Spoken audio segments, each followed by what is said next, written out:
to Dr. Jomar M. Urbano, the Research Head of the College of Education, to Dr. Reynaldo Cabol, our Research Professor, and to our Research Advisor, Dr. Gemma D.C. Santos, who helped us overcome our sleepless nights in order to be here.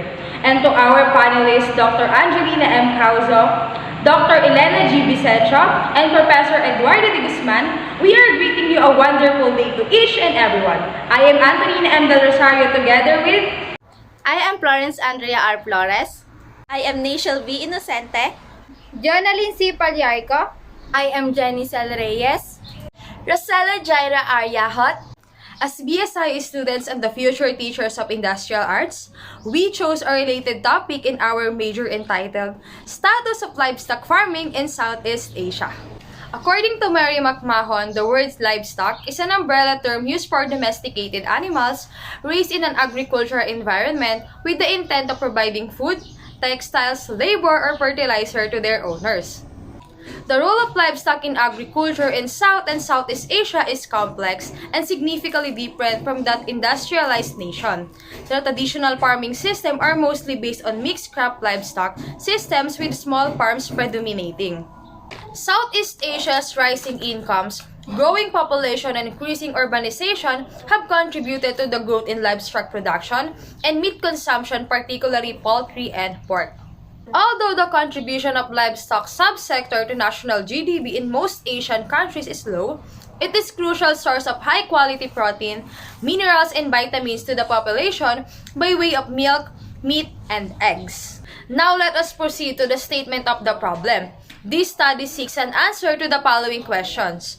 First is, how may the status of livestock farming in Southeast Asian countries be described in terms of meat production, milk production, consumption, and employment contribution? Next is, country in Southeast Asia with the highest producer of livestock meat and milk. Next is, what farming methods are used by different countries in Southeast Asia? Last but not the least, what are the implications of the study to the livestock farmers in the Philippines? Conceptual frameworks. This study adopts the input, process, output model in trying to present the status of livestock farming in Southeast Asia. Input. First, status of livestock farming in Southeast Asian countries in terms of meat production, milk production, consumption, and employment contribution. Next, country in Southeast Asia with the highest producer of livestock meat and milk. Lastly, farming method used by the Southeast Asian countries. Process, data mining, analysis of data through gathering of data from reliable resources and sites. Output, implication of the study to the livestock farmers in the Philippines. The researchers decided to conduct a web-based analysis which include techniques and procedures for locating and accessing online bibliographic materials such as journals, newspapers, official documents, library, database, and so on.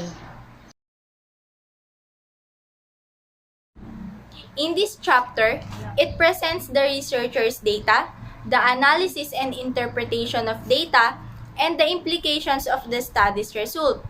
Number 1. The status of livestock farming in Southeast Asian countries. In table number 1, it includes the production of different kinds of meat, like meat of pig, poultry, cattle, and goat in year 2019 to 2020. Among the other Southeast Asian countries, Indonesia recorded the highest production of pig. Just like in pig production, Indonesia is also one of the largest contributors to cattle production because it's their traditional food source, and cattle increase the demand food security and productivity in this country. Indonesia is also the highest production of poultry and has undergone significant expansion, growth, and modernization over the recent years. Myanmar has the highest goat production due to the high price of goat, milk, and the high demand for its health. Just like in pig production, Indonesia is also one of the largest contributors to cattle production because it's their traditional food source, and cattle increase the demand, food security, and productivity in this country. Indonesia is also the highest production of poultry and has undergone significant expansion, growth, and modernization over the recent years.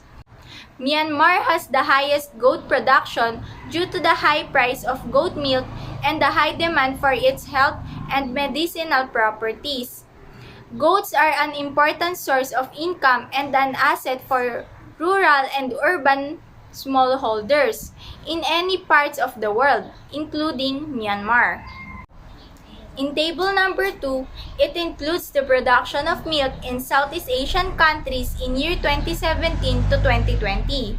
Most Southeast Asian countries produce small quantities of milk. Myanmar produces the most milk products among the other countries. Milk and dairy products provide essential nutrients, increase the demand and economic growth in Myanmar. In table number 3, it includes the consumption of Southeast Asian countries in year 2013 to 2022. Cambodia has the highest consumption of milk among the other countries. Dairy improves people's nutritional status, and the dairy industry helps to improve economic transformation by creating jobs and contributing to gross domestic product, particularly in Cambodia. In table number 4, it includes the employment contribution in Southeast Asian countries in year 2019. In terms of employment contribution, livestock also plays a significant role in rural livelihoods and the economies of developing countries. They are providers of income and employment for producers, especially in Laos, with the highest employment contribution. It has more than half of the employed people working in livestock farming, and the rest of the countries in Southeast Asia have less than half of the people working for livestock farming. Table 5 shows that the country in Southeast Asia has the highest production of meat is Indonesia, and it continues to increase over the recent years. Brunei has the lowest production of meat because it is not suitable in their country and they only import meat from other countries. Table 6 shows that the country in Southeast Asia has the highest production of milk is Myanmar.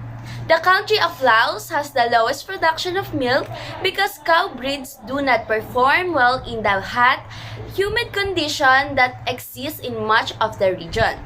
And many countries do not have adequate grassland for milk production. Livestock has long played an important role in the economic and social development of Southeast Asian countries. Each country has its own methods for increasing livestock productivity. In conclusion, every Southeast Asian country has different livestock preferences, as reflected by their levels of consumption and production. The development of each country in their livestock sectors has contributed to the improvements in food security, income, and employment contribution. Southeast Asian countries also have different farming methods for livestock. Each country has certain approach to cultivating comprehensive livestock farming to increase livestock production.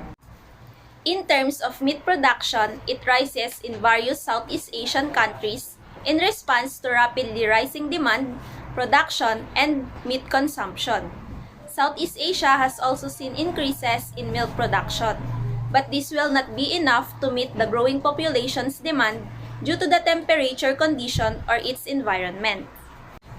This study can help to improve livestock farming development strategies, reoriented the farmers, consumers, and government or different sectors to make better production, consumption, contribute more effectively to food security, ensure long-term animal agriculture, development, and improve the living standards of the farmers. In recommendation, there are two recommendations that we see as important in our research based on the results of the study. First, in the government, we highly recommend to continue to make efforts to provide adequate funding in terms of technology to improve and increase livestock production, employment, and methods of farming in the Southeast Asia especially in the Philippines. Second, in the livestock farmers, smart farming can be used in various countries. Smart farming is the management of farms through the use of modern technologies suitable for different countries. This method aims to increase agricultural productivity, resilience of farmers, and increase the quantity and quantity of products while minimizing the amount of human labor required.